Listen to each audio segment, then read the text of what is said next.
Welcome back to the CNR podcast, episode 77. I'm Griffin Aldrich. Alongside me, we got Tommy Martinotti and David Caires. And we are back, you guys. We are back after a week of basketball. And first, I want to brush over this.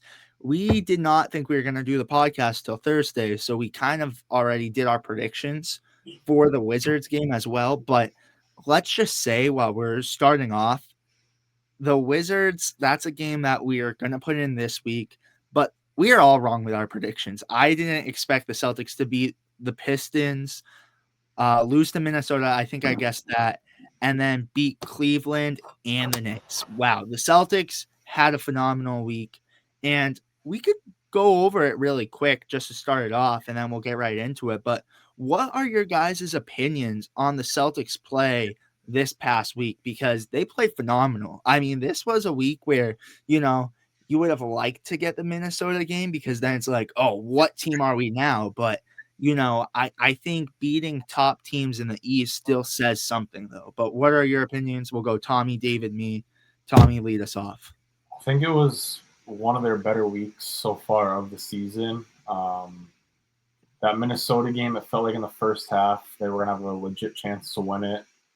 They kind of just, their offense slowed down a little bit in that second half, and Anthony Edwards and the Timberwolves started hitting shots, and it was a tough road trip. And I think after that Minnesota game, that Cleveland game really was in question for this team, but to see them bounce back and beat, in my opinion, still a really good Cleveland team.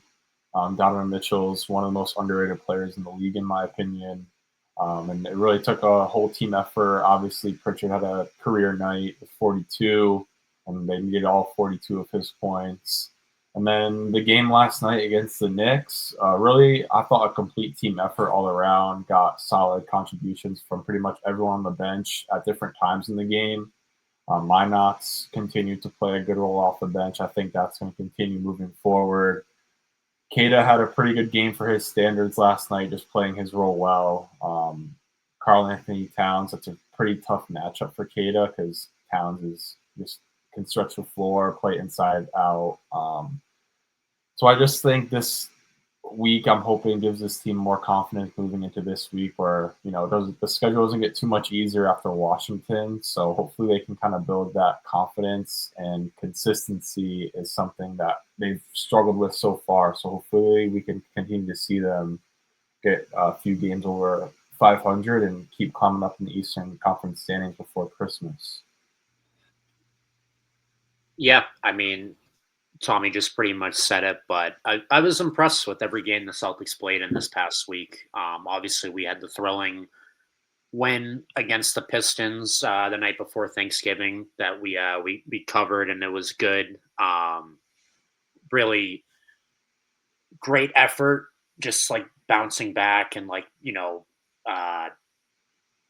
having a big lead at one point, and then at times fighting back from like 7-8 points down. And then, I mean, the end game execution obviously was a little bit tough there at the end with potentially Cade Cunningham going to the line, fouling, and sending him the line for 3 game-tying free throws. But luckily, he was able to miss that final free throw that would have tied it, and we'll take the win. I really, honestly, like, the phrasing I'll use, and I've used this a ton on this program to describe like the Celtics this season, is a win is a win. Like, I don't care how we get there, just as long as we keep stacking up W's, I'll be happy.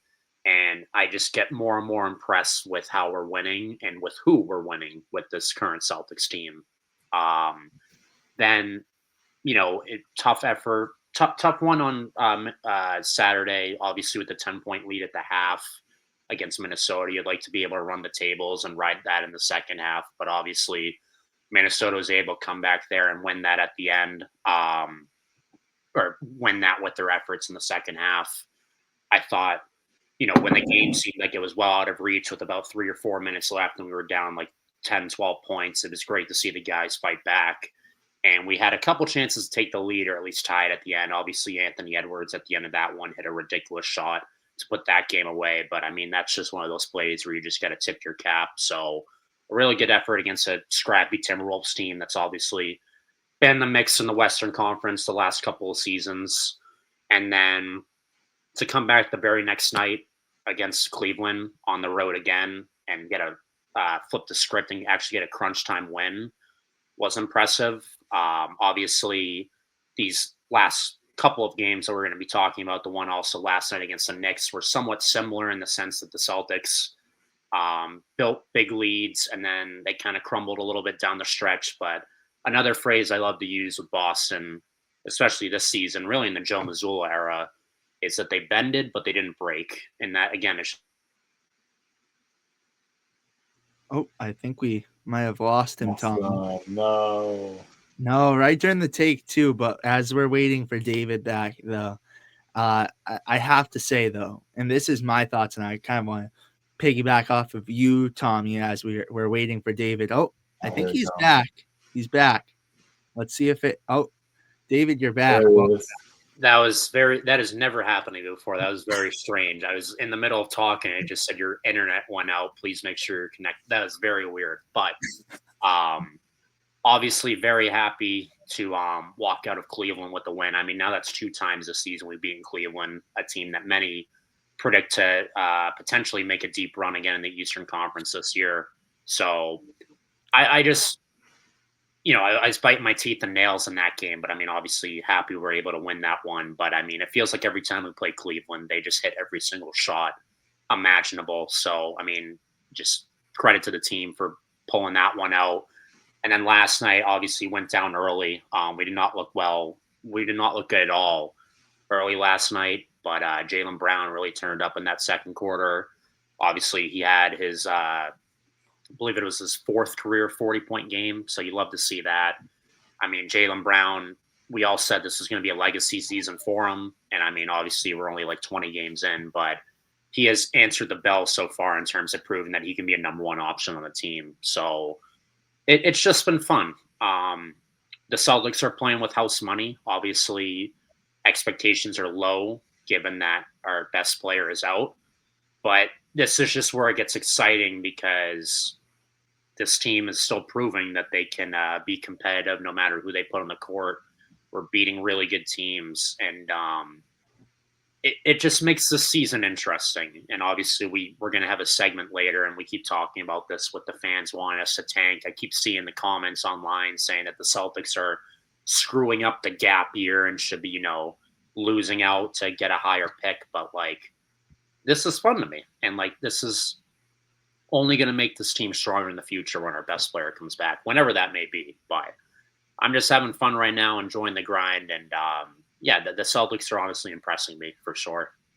Yeah, and the only thing I want to say, and you guys can go hear my takes after every game over on the Celtics Nation Rise recaps, so go check those out after if you guys missed any of the games or want to hear our thoughts.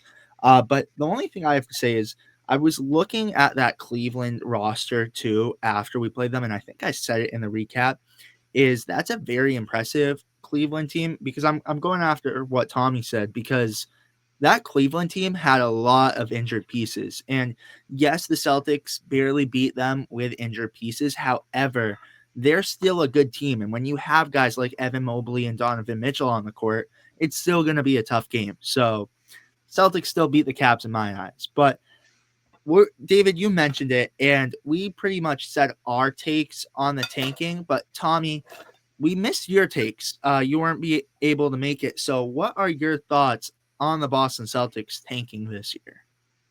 I think that all the fans that are kind of wanting this team to tank, I think they're rooting for the wrong franchise, to be honest. They can go be a Knicks fan. They can go be a Pistons fan. Teams that are at the top right now, but they've gone through a lot of down years in the past 10 years, and they finally are competing. But I don't think the Celtics are in a position with this roster to quote-unquote tank. I mean, you look at guys like Jaylen Brown, Peyton Pritchard, Garrick White, who are experienced, have been on the team now for a few years. Obviously, Brown was drafted here. And I know that Mazzulla isn't going to go into a season saying, oh, yeah, let's just wait for our best player to come back, try to get a good draft pick, and play for the seasons ahead. That's just not how the Celtics operate. That's not how they go into seasons. And we haven't seen that since, 2014, 2015 with Brandon Bass, Jeff Green, Jordan Crawford days. But this team isn't bad enough to tank. Even when we started 0-3, I was so confident in that this team should not tank. I don't really care about a draft pick. We have a draft pick coming in Jason Tatum, who's a solidified superstar. So I just don't see.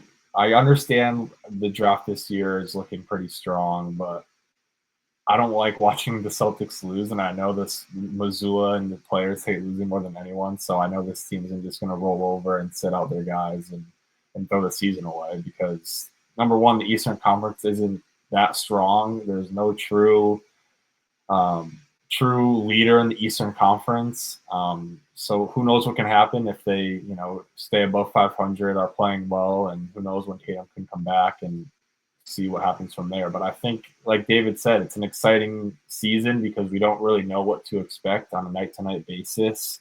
We're seeing guys like Minot, Jordan Walsh, Julio Gonzalez, these young, exciting players really impact these games for the Celtics. And within the past few weeks, we've seen it result into some, big-time wins. So I'm very anti-tank, and I just think it's ridiculous that Boston fans are kind of rooting for this team to lose this season. Yeah, and I want to say something, and then David, you could keep giving more thoughts into it too. But if you guys also want to hear our thoughts too, we just made a clip about it, so go check that out after too. David, Andrew, and I. But I love what you said there too. Why tank when we have a number one pick coming back, some number first round pick coming back sometime this season or next year? But that's so important to me too because he's developed. Why would you want to waste? Because even Cooper Flag, and this is, I know you guys are tired of me hearing the Cooper Flag takes, but even Cooper Flag this year, I don't think he's at even a little bit of his potential. It's his first year in the league. It's going to take 1 to 2 years for him to feel comfortable and actually be a legitimate threat in the league. Yes, he can have good games, but I don't think his max potential will be obviously till his prime. We have a superstar, 2 superstars in their prime right now. And it's like, you have to go through the development process. You have to wait until they could be good and contribute for a team. But why do that right now? This is prime time for the Celtics to retool and make this team a championship winning team right now. We want championships right now, not later. Yeah, I feel like we're even seeing like how the way this team is constructed, how it's going to make it even easier when Tatum comes back. We're seeing Brown elevate his game to a whole new level, and pairing that up with a still in his prime Jason Tatum, I think it's going to be scary for the rest of the NBA. So I think even though Tatum is out, it's giving all of these guys a different role and opportunity to impact the game even when Tatum does come back. Yeah. So oh yeah, keep going, Tommy. No, you're good. I was just wrapping it up. Yeah, that's it. Yeah, what about you, David, though? What are your thoughts? Because I swear the thoughts that you just gave to my mind, Tommy, are so right. So right. Yeah, I mean, even if like the Celtics wanted to try and tank, as Tommy said, and as we've said last week as well, like it's kind of hard to do that when, again, the Eastern Conference is historically bad this year and just god awful. I mean, you look at the Wizards and the Pacers and the Nets at the bottom. I mean, we did lose a game in the Nets, but we're not going to talk anymore about that. But you don't know what can happen either. Like, we could mess around and go on a crazy playoff run. I mean, that may sound like ridiculous now on December 3rd to be talking about that. But you look at, other than the Celtics in 2024, they were the best team in the NBA that came out of the Eastern Conference.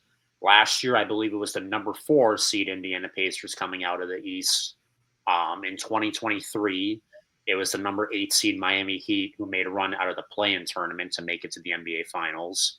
Our opponent in the 2024 NBA Finals was the number 5 seed Dallas Mavericks. The Bucks in the bubble, or the season right after the bubble, made the finals as a 3 seed. The Atlanta Hawks took them to 6 games as a 6 seed in 2021. So you just don't know what can happen in the playoffs, really in any sport, but really in the NBA more recently.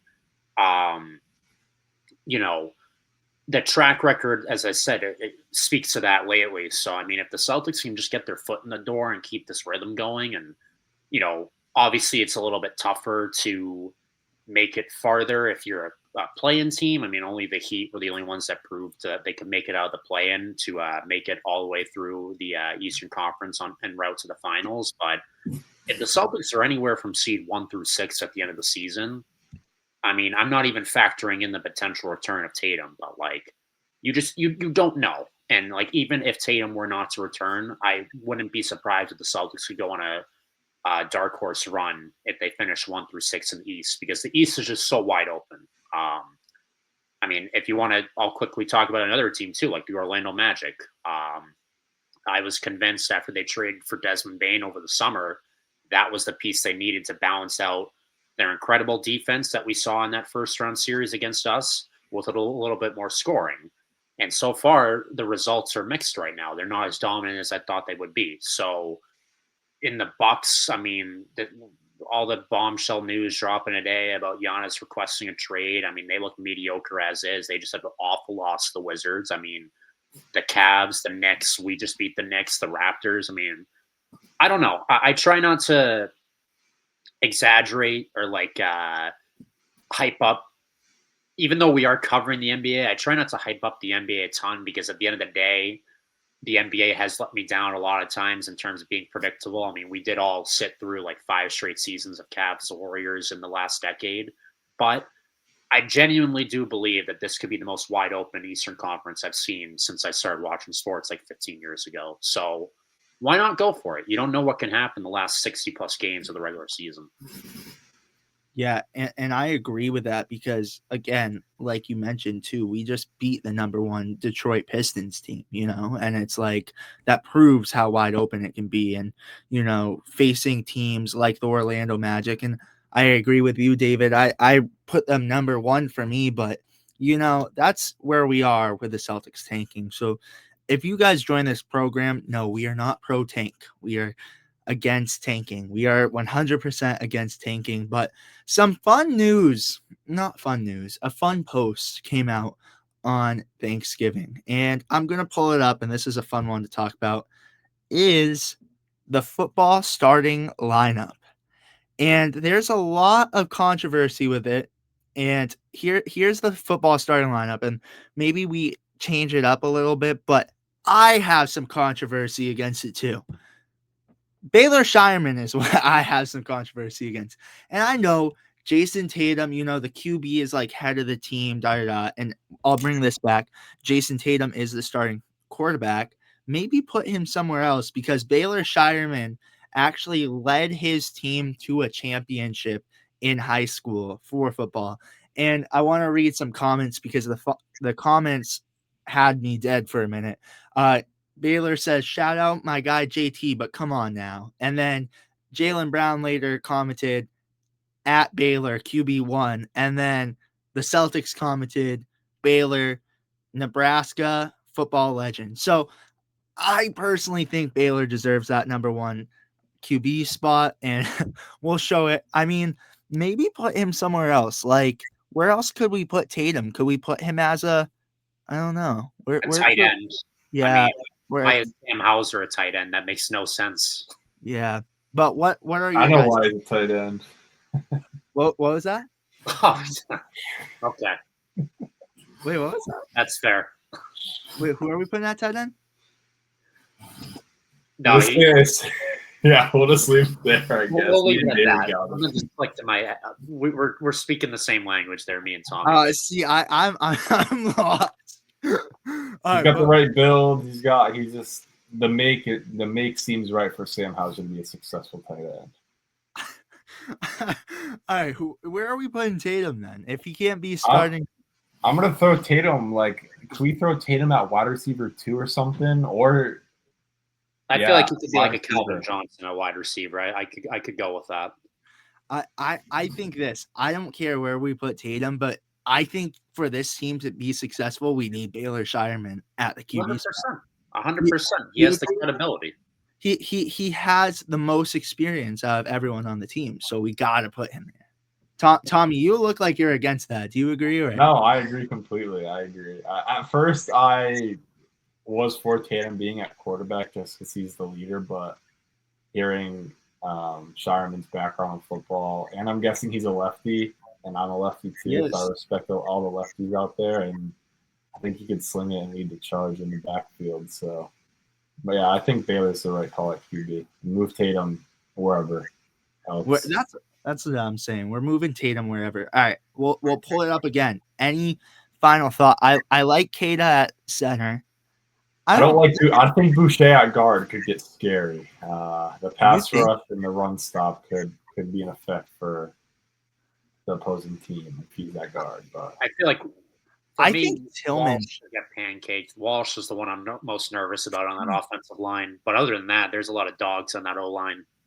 Wait, what if we take Walsh out of there, put Jaylen Brown there, have Walsh come off the bench, and then have Tatum at wide receiver? Because or you could throw Tatum on the line. He guys got to be in the trenches. I don't know. 6'9", 250 on the line. I like that. I could go Tatum on the line. Say that substituting Walsh at wide out. I like that. I think Ugo. Yeah, Ugo. Put Ugo out there. I think the conclusion. I want to see Amari Williams out there too. You know, I'm putting Amari Williams on the line over Walsh. Yes, you guys agree with that? Agreed. But I don't know. I just am putting Tatum anywhere else but QB1. That was my big take. Do you guys have any more takes you have with that starting lineup? I think Pritchard at running back is just perfect. Like he's just an energizer out of the backfield. Who would run the best QB sneaks? I guess Shireman could get that done. You like Simons there though, you guys? I kind of like Simons more as like a slot wide receiver. I agree. I think that would fit Simons pretty well. I don't know. I don't see him as a running back. I just don't. I don't. But that's your Celtics football starting lineup. Maybe we'll make our own and post it. But any other final thoughts on the football starting lineup? I would love to see Joe Mazzulla. I feel like Joe Mazzulla would be a lot like Mike Vrabel as a head coach. I agree. I think so. We found out some news about Tommy. Would you like to mention it? I'm putting Tommy on the spot today. Tommy, all this Patriots talk must be making you sick over here. What we got here on the podcast. You gotta explain yourself really. It makes me sick because how spoiled Patriots fans were my entire childhood, and me being a depressed Jets fan for my entire life, rebuilding time after time after time, and the Patriots rebuild for 2 to 3 years, and they found their quarterback for the next at least decade. So it makes me feel. David and I found some news out. Tommy's a Jets fan, but it's okay. It's okay because we all are Celtics fans here. That's what matters most. One thing. Yeah, and that's the thing. I feel like a lot of Celtics fans are Yankees fans or Red Sox fans. They're either or. So, we could all agree on the Celtics, and we all can agree on Bill Chisholm, I feel like. Because in this picture right here, I don't know about you guys, but I want to get into this. He looks like a fan, and I said this right before we started, too, because I am so excited about Bill Chisholm because I think, we've talked a lot, and previously on the podcast, we've talked a lot about this can be a scary thing for the Boston Celtics. However, you saw Bill Chisholm in that picture. He looks ecstatic. He looks like he's having more fun than some of the Celtics players. So what are your guys' thoughts about that picture for one? And what are your thoughts on Bill Chisholm now? Because I think, this could be a dangerous thing that he's a fan and he could be like, all right, let's spend all the money we want. I mean, he has guys now that have contributed and paid into the Celtics too. So what are your thoughts? What are your thoughts? I want to hear it. I think the biggest thing for owners, and maybe this is me being a Jets fan for my entire life, but the only thing I want from an owner that a team that I support is for them to kind of stay out of the way. I kind of let the general manager and the head coach make all the decisions with the team, with free agent signing, trades, all that stuff. But that picture kind of says it all for Bill Chisholm. I mean, he's so ecstatic watching Jordan Walsh play basketball. I feel like we all are, and I feel like he's buying into the excitement of this year's team, and they're not very proven. Expectations aren't that high from fans and media. But I think as an owner, he kind of knows what the fan base expects from this franchise, and that is to compete every season and win championships. So I'm excited, and I think he'll do good things for this organization or franchise. So I like Bill Chisholm from the start too. I'm a little bit biased because his hometown is from a couple towns over from where I live, so I immediately just was drawn to that as part of the press release when he was announced as the new owner for the Celtics. He's really said all the right things since he started, where he wants to keep this team together as much as possible. He wants to build around the Jays, like he wants to keep the championship tradition going in Boston, and more specifically with the Celtics. Really a very tough spot for him to get thrown into. The only way we would have brought back the same roster this year is if we won the championship. I mean, we all knew these trades were coming in the summer with Holiday and Porzingis and potentially others if we didn't win the championship. Maybe if we go back to back, that's enough for ownership to be willing to and digest all the penalties and keep the team together to try and three-peat. But as soon as the final buzzer sounded against New York in Game 6 of last season, that we all knew that things were going to look a lot different. I mean, it's going to be a few years until we can really gauge how well Bill Chisholm does as an owner, because right now we're just going to be, you know, rolling out. I'd be surprised if any big changes happen personally the next 3 years, because the Celtics have to be underneath the second apron for 3 of 5 seasons in a 5-year span in order to avoid all these penalties. And we're in year one after having 2 straight years well above the second apron. Obviously, it worked out because we won a championship. But this year and probably the next 2 years, the Celtics are going to have to get creative to try and get back to the promised land. But I just getting back to Bill Chisholm, like, love seeing his fandom right there in that photo encapsulated. I mean, right away, it also was reported that he has like an encyclopedic knowledge of the Celtics. He said some of his favorite teams are back in the Isaiah Thomas days, so he's saying all the right things. I was impressed, like him praising Chris Forsberg, talking about how like shouting him out and Abby Chin out in his first press conference with NBC Sports Boston. He's going up to writers in the Celtics journalism community saying that he's read their pieces and is impressed with their work. Like, he's saying all the right things. It's just we won't know who he really is as an owner until a few seasons from now, when we can get a little bit more creative again. Tough situation again for him to walk into, but I just love seeing his passion. It's there, and yeah, I think we picked a pretty good owner. I hope we picked a pretty good owner to succeed with Grousbeck. Yeah, and one thing I do have to mention too, geez, I had it and it vanished before my eyes. But with Bill Chisholm is another thing I've loved. Oh, there it is he's on the White Noise podcast, Derek White's podcast. He's a special guest, and that makes me happy because that shows that, he likes the players. He's buying into the players. He's not a owner that, he genuinely loves this team. And I'm going to pull this image right back up for you guys because look at the excitement on his face. And again, if you guys are on Spotify, come to YouTube and check this out. But he is genuinely excited to be the owner of this team. And when you're the owner, you got to be a fan of a team because that's what you're paying for. You're paying for their success. You're not paying for, I love it. I love it. But I want to ask you guys next. Do you guys have any more thoughts on Bill Chisholm though before we move on? We better be getting paid by the White Noise podcast for promoting it right there. So White Noise, you're watching, you owe us all royalty. Yeah, I have to say, White Noise. Listen, we have some connections with you guys, so we'll have to make something happen sometime soon. You better pay us a royalty, but we would love to collaborate with you at the same time. How about that? How about this? We'll accept for a collaboration. But next thing I have to say though is, and this is a controversial topic because Pritchard just scored 42 the other night, so it's a tough topic to talk about. But I think we talked about this previously, but would you guys prefer Anthony Simons to start over Peyton Pritchard?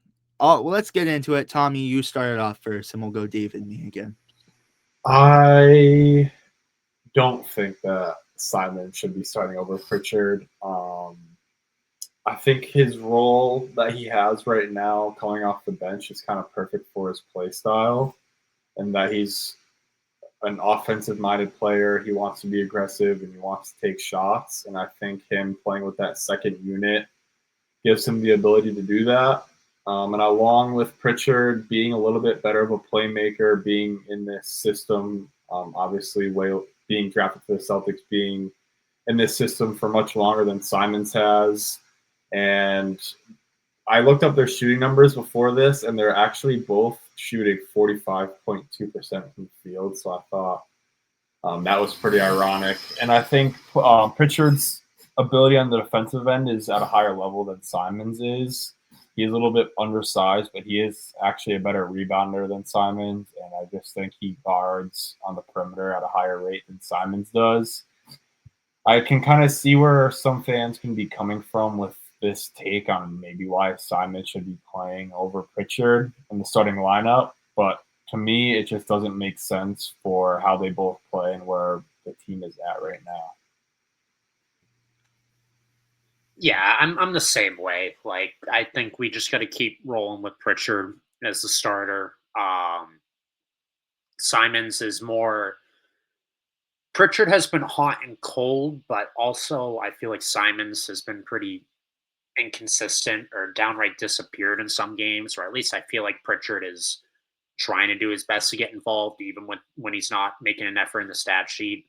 Whereas sometimes it's just Simons is getting the plug pulled after just 2 minutes, or it's just he can't find a shot. Like he's an energizer guy that needs to keep coming off the bench, in my opinion. I don't think the Celtics have time to mess around with like his play style, as Tommy was talking about, fitting into our starting five. Because if he has it one night, great.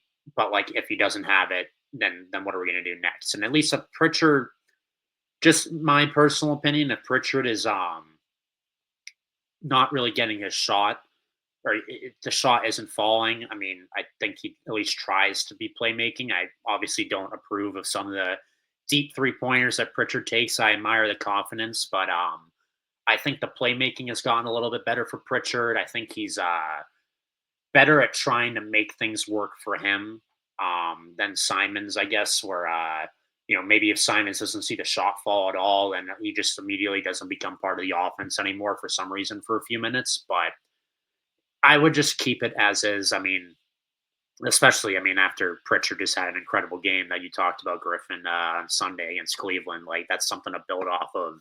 Definitely don't want to ruin his confidence by just benching him right after that. But and it's a thing of loyalty too. Like, yeah, Pritchard was drafted here. He's been through a lot of ups and downs with the Celtics. I mean, he had a good role his first season. Then one of the he was the only guy coming off the bench in that 2022 Warriors series, and then we acquired Brogdon the following year, and Pritchard got buried at the end of the bench. Requested a trade. We cleared out our guard position for him to come off the bench again by trading Smart and Brogdon that following summer. So then he had to roll off the bench. Wins the championship with us as a key contributor off the bench, and then obviously last year, the best year of his career, winning Sixth Man of the Year. So we're repaying that loyalty to him by starting him. It doesn't make sense to just pull the plug on that 20 games in. So, it hasn't been perfect, I'd say, with either Simons or Pritchard. I think that this has been, a learning experience for both of them, with Simons figuring out his role on this team, how to get himself involved even when the shot isn't falling, how to get himself involved coming off the bench for a new team. And then for Pritchard as well, just how is it? He's going to have to keep adjusting to starting the game and at least playing the first 6 minutes of every game. So I say, you just keep rolling with it. Maybe 40, 50 games in, you make that switch, but there's no reason to make a switch like that right now for me personally. Yeah, the only thing, all right, I won't lie, you guys. I'm on a different page than you guys. I have to say. David, you kind of convinced me with that, it's time for him to have his shine, and especially after that 42-point game. However, I think the only way you're gonna abstract what you can out of Anthony Simons is if he's starting. I don't see Anthony Simons, doing well off the bench, because this is a guy who, for a majority of his career, started in Portland. And I just don't see you getting the max potential. And even if the Celtics come trade line want to trade Simons and someone else for a big, you're gonna get a mediocre big for him because he's on an expiring deal. And on top of that, he's been mediocre. Yeah, David. So it was kind of going to be like the question I was going to ask you. So if we can't start Simons, would you be open to trading him at the deadline if he Yeah. can't stay here? I think depending what the trade value is for him, because I like Simons. I'm a guy who's on board with Simons, but I don't think you're going to get the max potential unless he's starting. I just don't. I don't think he can't figure out how to do it off the bench. He can't. And maybe I'm wrong. Maybe come All-Star break, he's a star off the bench and he gets me right with me voting him sixth man of the year. I hope so. But, as of right now, I just think, especially, I don't know where the Celtics are going to go now. Do they even trade Simons? I don't think so. I think right now they like the team that they have and they're going to go for it, as we've mentioned. This is a team that I don't see tanking. So maybe they do like Simons and go for him, and then they get his money off the books after the season. I could totally see that. But I think if you want to trade him, then you should start him because you're going to get the max value out of him. However, if you're not going to trade him, see what he does for a while. But I don't know. You guys fire away because I'm ready for a debate on this one. I would be open to trading Simons if we can get something in return that would semi replace his play style. I just don't agree with him being in the starting lineup. I think David said it perfectly. Just Pritchard kind of earning his way up on this team and him being more comfortable in the system. And to me, I feel like Simons brings an element off the bench that Pritchard kind of did. But when Simons gets hot, he's capable of putting up 20 points in a quarter. We saw him do it against Orlando, at Orlando.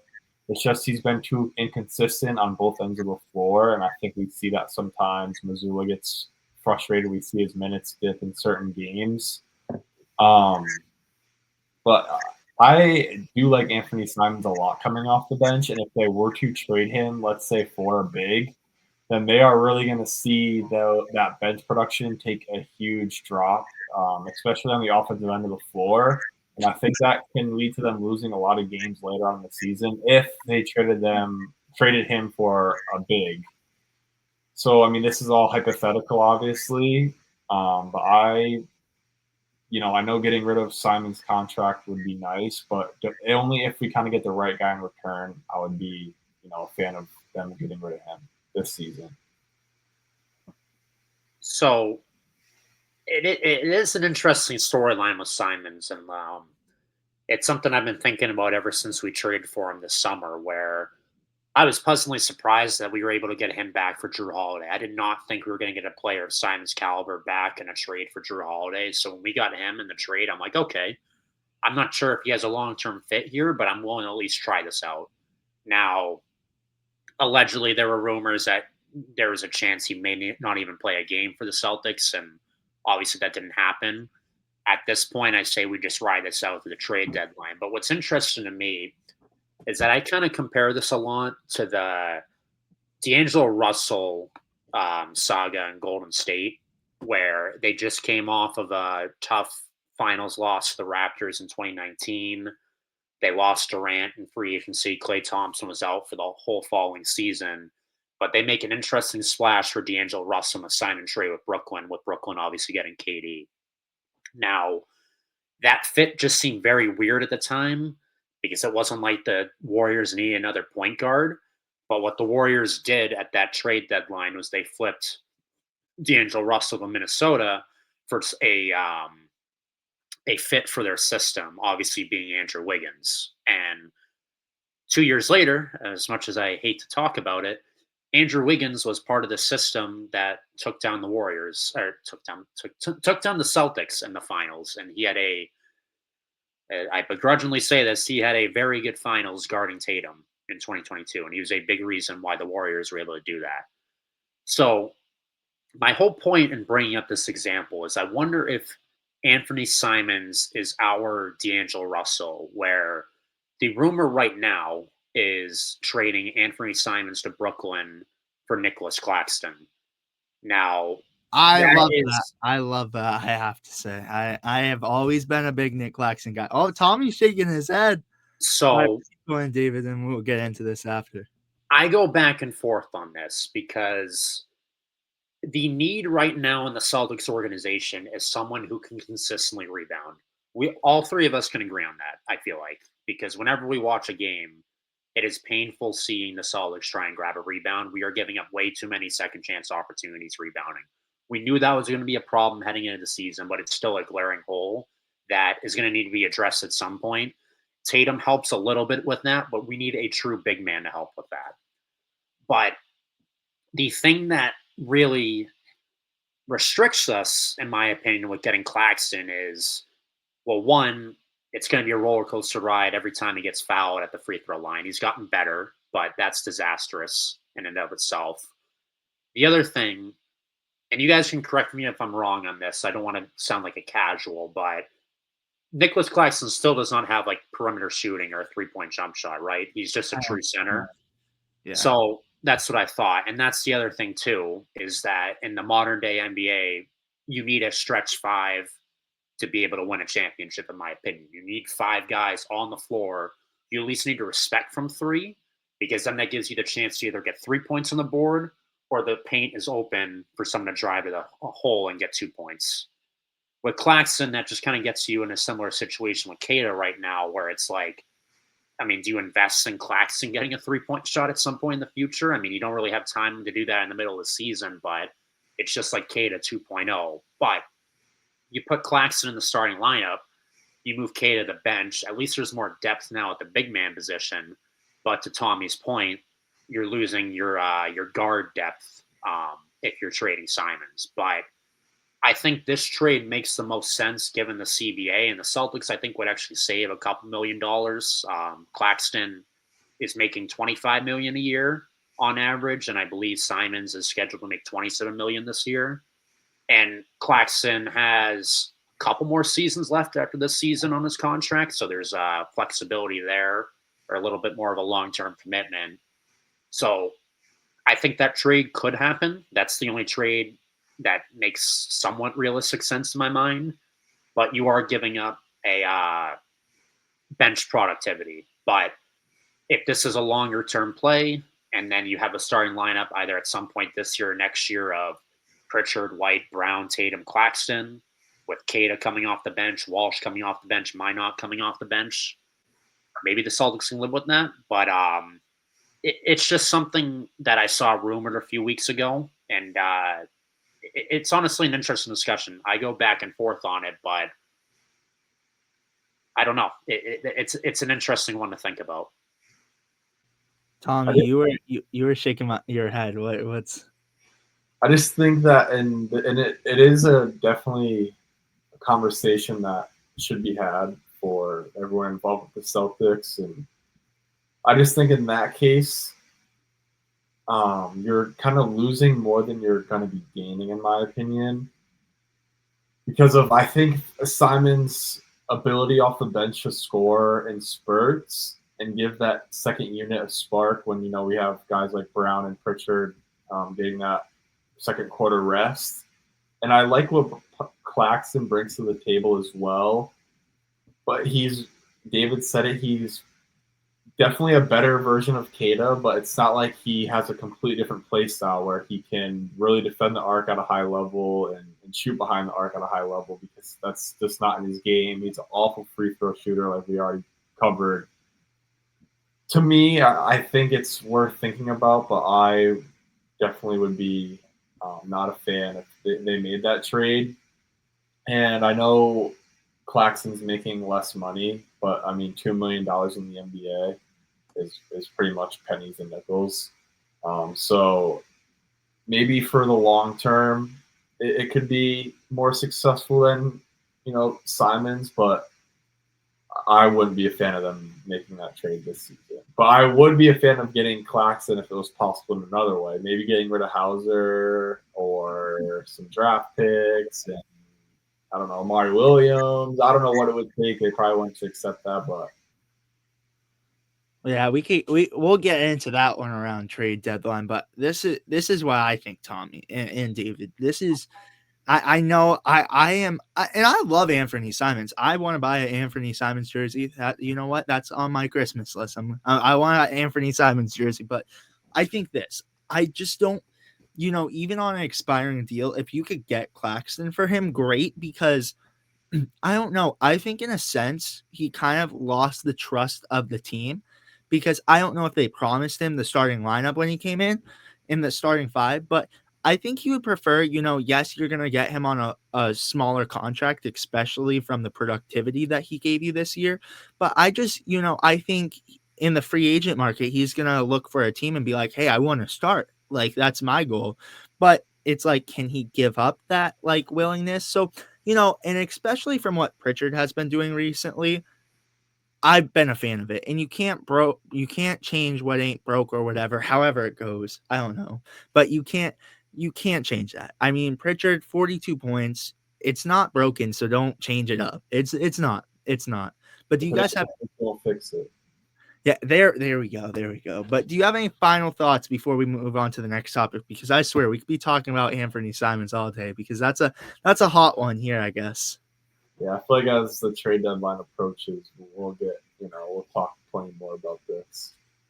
Yeah, totally.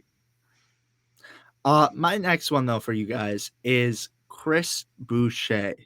And this is one thing, and we already kind of talked about it last week with Xavier Tillman, but you see from this one, Chris Boucher has been received a lot of DNPs. And all right, we see the DNPs, but one thing that we're kind of missing at too is after the Timberwolves game, Celtics lose, and I don't know if you see Chris Boucher's story to the right or left. I don't know what angle you guys are seeing it off of, but to my right at least, it says LOL with a period.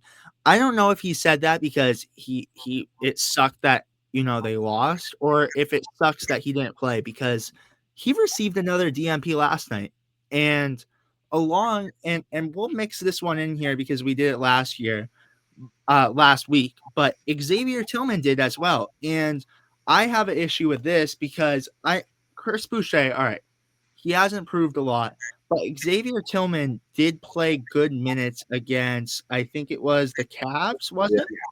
30 minutes. Yeah, all right, so let's look at that. He played 30 minutes, had 9 points, 6 rebounds, 3 steals, and he had a great game. All right. I'm gonna say plain out, he had a great game.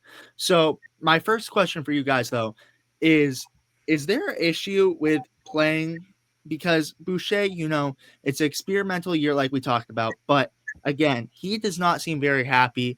Do you guys think we move him? Do we trade him? Or what's your thoughts on Chris Boucher not getting playing time? Because he's visibly upset, it looks like from this Instagram post. I think he's a guy that the Celtics could definitely move before the deadline. I mean, looking at his numbers this year, he's only played in 8 games, only shooting 31% when he's out there and only 8% from 3.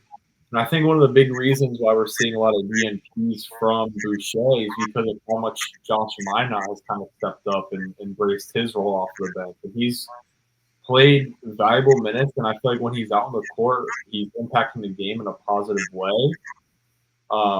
So I feel like that's kind of the biggest reason for Boucher's limited minutes this season. And to be honest, unless there's an injury here or there somewhere, which is very possible, he could get a more of an increased role. But if everyone stays healthy and Minot continues to play the way he has, I don't really see too many minutes for Boucher out there on the court. Yeah, I think for Boucher at this point, his like trade value is next to none, unfortunately. Yeah. I do see a world, though, where he asks for a release and maybe we grant it so that he can sign with the team on the buyout market. I mean, I don't blame him at all for being upset. Like, he signed the contract with the expectation that he was probably going to fight for either the starting four position or, be a prime contributor off the bench. And neither of those things have happened. It's really not fair to him either, and Tillman for that matter, even though Tillman I thought played fine against Cleveland. It's really not fair to either of them when they're just thrown in the fire after not playing for like 5 to 10 games and expected to get eat up minutes and contribute in some form or fashion when they've been cold for like a week and a half. But obviously they're professionals, like they're ready for the moment and they're going to try their best. Like, it's not, I don't question their effort, but I don't blame Boucher at all. I think, Tommy, you summed it up perfectly, where just the unexpected rise of Minot and obviously the contributions from a guy like Jordan Walsh as well at that four position, with which Boucher is expected to take care of this year, has obviously put him at the end of the bench. But I 100% see a world where he has to be bought out and he tries to sign on with a contender. Yeah, it's a tough situation, but that's just how it goes in the NBA sometimes. Yeah. And I agree. I think this is a situation where guys like Walsh and Minot are going to get the role because they're young and they have something to prove this year in an experimental year. And I think that proves that theory. You're putting the young guys out there instead of the experienced guy. And I think that just shows it right there. And he can't, I don't think he really plays the five. I really don't. He's not really a center.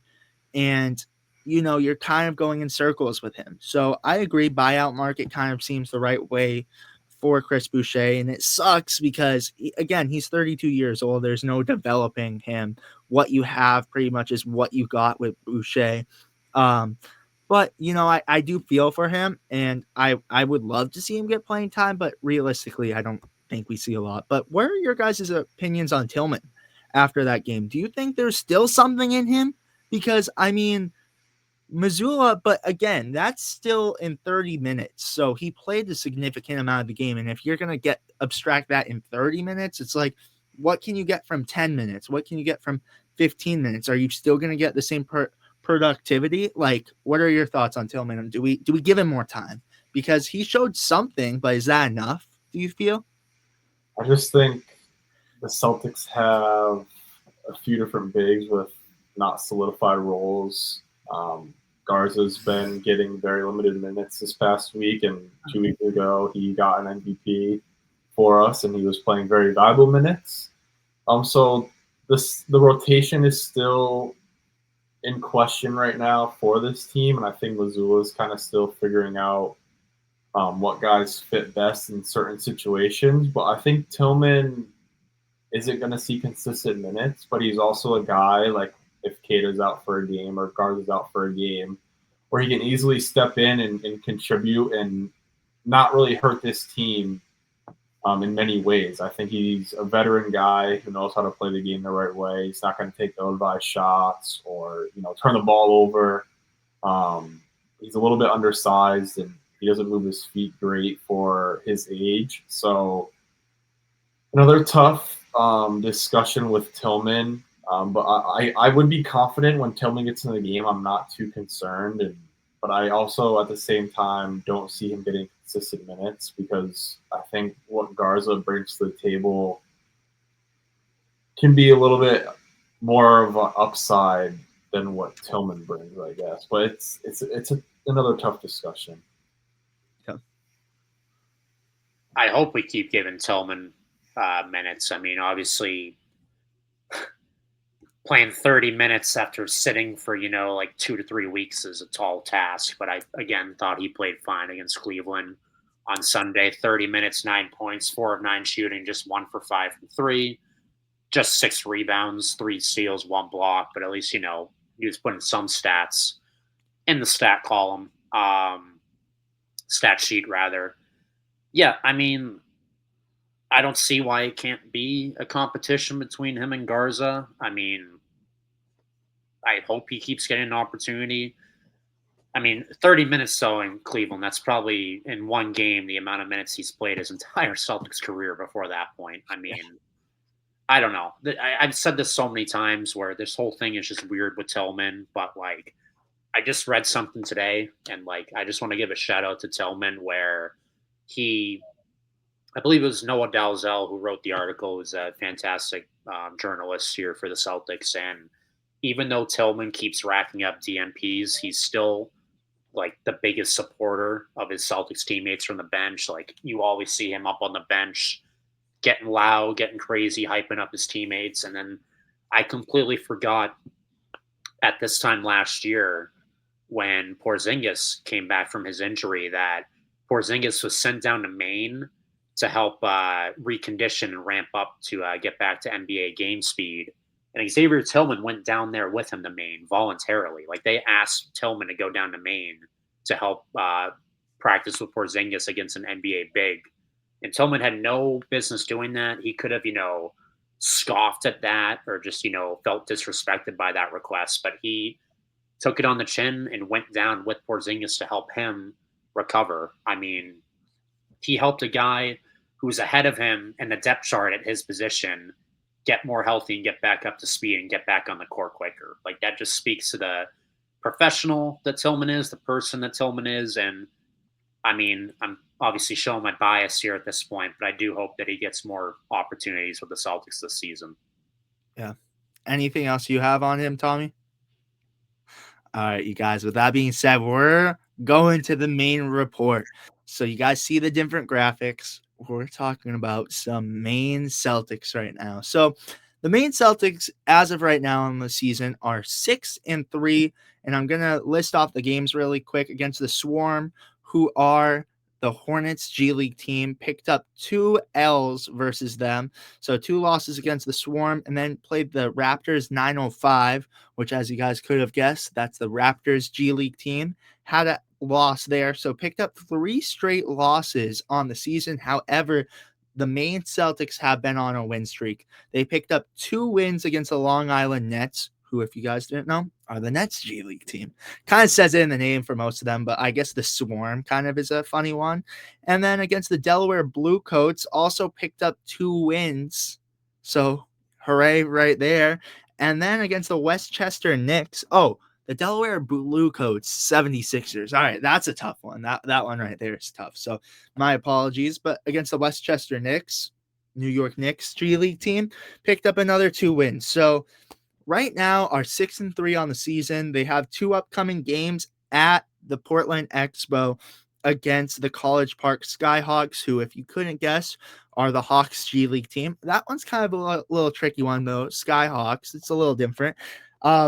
And then I'm going to just give you guys the rest until we have the showcase, G League showcase. You have College Park Skyhawks coming up, Capital City Go-Go, 2 games against them, which are the Wizards G League team. And then you cap it off with the Raptors 905, and then you go into the showcase. So 6-3.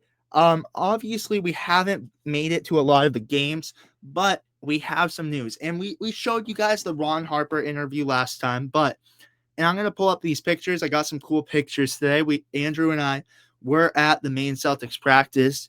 And before we get into the news, I want to show this clip. So here's a little sneak peek from Celtics practice. This is Cameron Warrens, who, if you guys didn't know, I just released a video. Go check it out, of the interviews I had with players last year. So everyone go check that out right after this video. But Cameron Warrens is one of the first players I actually got an interview with. And here's him.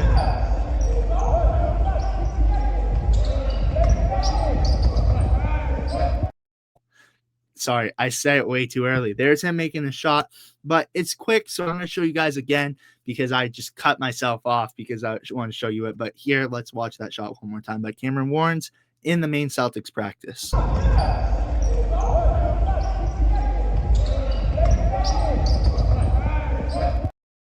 So again, great pass right there for Cameron Warrens to get the bucket.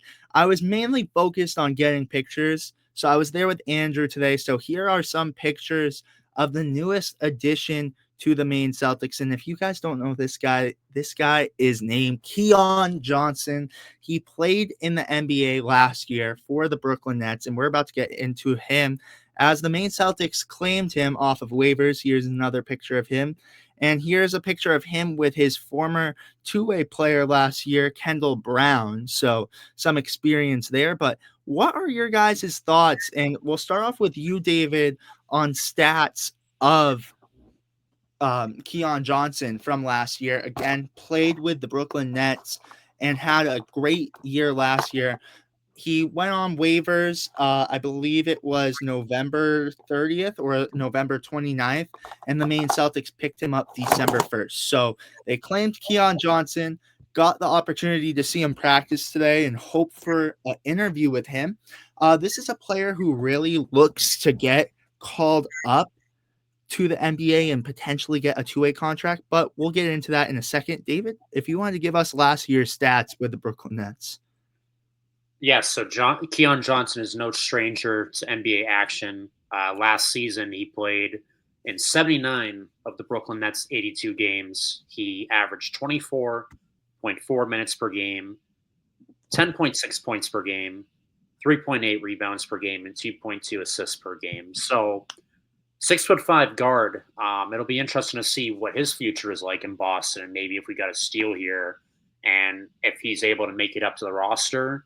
Is he that guy that, obviously thinking long term here, but is he that guy that could be replacing that Anthony Simons productivity off the bench? I mean, a very interesting, potentially sneaky good acquisition by the Celtics in the waiver claims. So, obviously he's going to be spending a bit of time down here, at least in Maine. But yeah, some promising stats from this most recent season.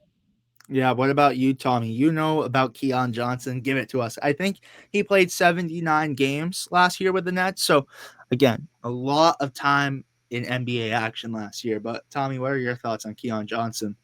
Yeah, I think he's going to be a guy who's going to be fun to watch in Maine because he knows that he belongs in the NBA. Obviously, gaining a lot of experience playing in that many games for a young Brooklyn team last year. His play style almost reminds me of Gary Payton II from Golden State. I think he could be a good defender in the NBA. He's more of a slashing guard, can occasionally shoot the three ball. But I think he's going to be a great player to watch in Maine.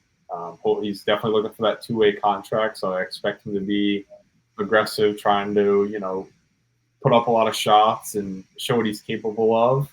But I think, it could be a good signing and see kind of where it goes after him playing a few games in Maine. Yeah, I agree. I am huge on Keon Johnson. This is a guy who I've known for a while. And this is a guy who, with a talented main roster, you have 3 two-way players in Max Shulga, Amari Williams, and Ron Harper Jr. You also had Jalen Bridges, who got experience during the summer league and training camp. You have guys like Kendall Brown, who also had some experience. Guys like Hayden Gray, who played with the Celtics in Summer League, and Aaron Scott, who played with the Celtics in Summer League. So you have guys that are no strangers and are very talented. And I think Keon Johnson just adds on to that. So I think the Boston Celtics are going to be very competitive. And again, I really hope to talk to him because I think this is a guy that can do a lot for the Maine Celtics. But, I think he could be on the move to an NBA team. I won't be shocked. Wendell Moore was picked up from the Maine Celtics and got on a two-way contract with the Detroit Pistons. I see Keon Johnson kind of being a similar player where a team's going to pick him up quick because he's good talent, but he could definitely help the Maine Celtics while he's around. And who knows? Maybe the Boston Celtics go out and make a move and give up Anthony Simons, and this is the next guy up. Who knows? But this is a guy who I could definitely see, maybe the Celtics making some room at the two-way position. Maybe, I don't know, but maybe Max Shulga, if they were like, all right, we don't know what we want from him, Keon Johnson could be the next name. I don't know, but I like Keon Johnson, and I'm big on Keon Johnson. But I want to also get into this before we close out the main report talk.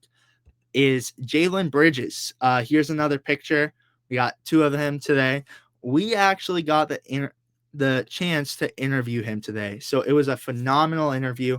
We released it on 2 of our 3 platforms right now, YouTube and TikTok, but we will be posting it on Instagram shortly, as it was a great interview. We've been doing clips. We're still not done with all the Ron Harper clips, so make sure to go check out the Ron Harper Jr. clips. But you guys, I want to tell you something funny. Andrew and I had a fun experience with him because we asked him a question, and I'm leaking this question. So for everyone watching, you guys are going to get this question during the Christmas special. But I asked him, I said, who on the team could you beat in a snowball fight? And he said, anyone. And then we were talking with him after, and this was off of camera.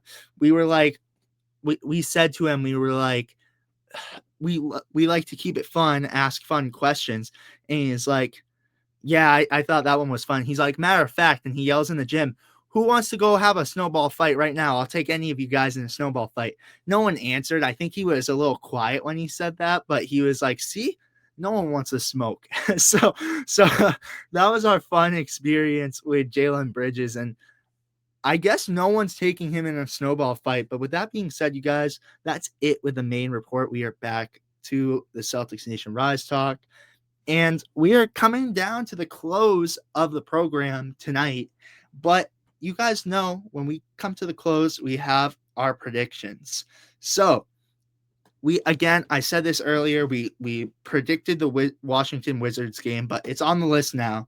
We have the Wizards, Lakers, and the Raptors before we meet up next. What do you guys think we will be by the next time we meet? Tommy, we'll start off with you. 3 games, and I'm taking a breath of fresh air right now because that Lakers game is a little dicey, but I feel a lot more laid back. But what are your thoughts, Tommy? What are the Celtics next time we meet? Oh, you're on mute, by the way. No worries. We all do it here. We all do it. Yeah, my chair is annoyingly squeaky, so when I am not talking, I try to mute myself to avoid that. But anyway, we have 3 games this week, right? We have Washington, LA, and Milwaukee, or Toronto. Toronto. Raptors. Did I say Milwaukee? I probably did, but the Raptors. I just know we play Milwaukee after the Raptors. But anyway, I'm gonna go 2-1. So by that point, we'll be 14-10 if my math is correct. I think we'll beat Washington, but ever since that Brooklyn game, we can never guarantee this team any wins. The LA game, of course, that's going to be a great one. But Luka is playing at an MVP level. Austin Reeves has elevated his game this season as well. I expect LeBron to probably have a 30-point game against the Celtics because that's what he's done, it felt like, his entire career. So that's going to be a very tough game at the Garden. That one's in the air. I'm going to just say we lose that one. We beat Washington. And I do think Toronto's had a great start to the season, but I do expect Toronto to slip in the standings a bit. So I'm going to say we get the W against Toronto and go 2-1 going into this next week. I'm going to say 2-1 as well. I think we'll beat the Wizards tomorrow night. I acknowledge that the Celtics-Lakers game is going to be tricky, but due to the history of the rivalry and the fact that I don't want to give any Lakers fans watching this the satisfaction of me saying my team is going to lose to the Lakers, I'm saying the Celtics are going to beat the Lakers. That's 2 wins. And then I think we'll probably drop the game on Sunday to the Raptors. I think they'll continue this hot start. I mean, yeah, they're 15-7 so far this season. Yeah, I mean, kind of a weird game. We've been playing a lot of early games lately, but sometimes these early starts or trap games. And it's a 3:30 Sunday game across the border. So I'm just going to say we're going to go 2-1, win those first 2, and then drop the final one against the Raptors. No logic involved, but that's my prediction. Mine's a funny one because I think the Raptors, we're a team that likes to beat hot streaks, but I think, the Raptors are going to be, honestly, you know what? We're going 3-0 this week. I'm saying it. We're going 3-0 because I don't know why I have a weird feeling saying we're gonna beat the Lakers. I know Luka's been red hot, and he's actually been my MVP take this year. So I think I'm kind of on the right track with that too from how he's been this season. But that's going to be a tough one. I think the Celtics are going to go on a hot streak. I think Washington again. That's one to hold your breath on because that one's going to be close. And the Lakers, that's going to be a really tough one too. But I think the Celtics can really get it. I don't know why I feel it. And I just feel like, whatever it is, the Celtics are always this close to beating a streak. They beat the Pistons streak, and a couple years ago, the Celtics almost lost against Detroit's losing streak. So I mean, I don't know, but I feel like we're a team that likes to break streaks, whether it be we broke the Warriors winning streak in what was that 2016. I'll never forget that game, man. Sorry, you brought up winning streaks, and that instantly popped in my head. But I forgot it there real quick. See, there it is. That's why I'm like, all right. The Cleveland winning streak last year too. I was at that game. We started 15-0. I was at that game. We beat that streak also. Yeah. So this team likes beating streaks. I'm going to go 3-0. I was gonna say 2-1. I was gonna say the Raptors were gonna get us, but I think we go 3-0. You guys have any final thoughts though before we send you guys off till next week? Well, check out the recaps though. But any final thoughts, you guys? Just I'm enjoying this season. I mean, it's obviously a happy podcast this week because they're beating good teams, and things can flip on a dime. But yeah, this has just been a fun season so far. I've enjoyed watching every single game. There hasn't been a single game all year where I've felt sad watching the Celtics from minute 1 to minute 48. So yeah, I just I am. This is a late Thanksgiving thing to say, but I'm thankful that the Celtics have been competitive in pretty much every game so far this season. So, shout out to boys 1 through 17 on the roster for helping with that, and our psycho coach, and our psycho coach, who, like anyone in life that you're near and dear to, may drive you crazy a few times, but we love him. So, shout out to Missoula, and we'd love to have you on the podcast at any time.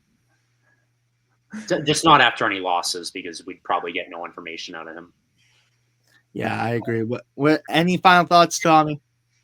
Beat LA, man. If we're gonna win one game this week, it's got to be against the Lakers. So that's gonna be a fun night. Let's go. I love how, Tommy, you keep us in balance though. David and I are going with the stereotypical beat LA, but you got our back. You're like, as horrible as it is though, beat LA.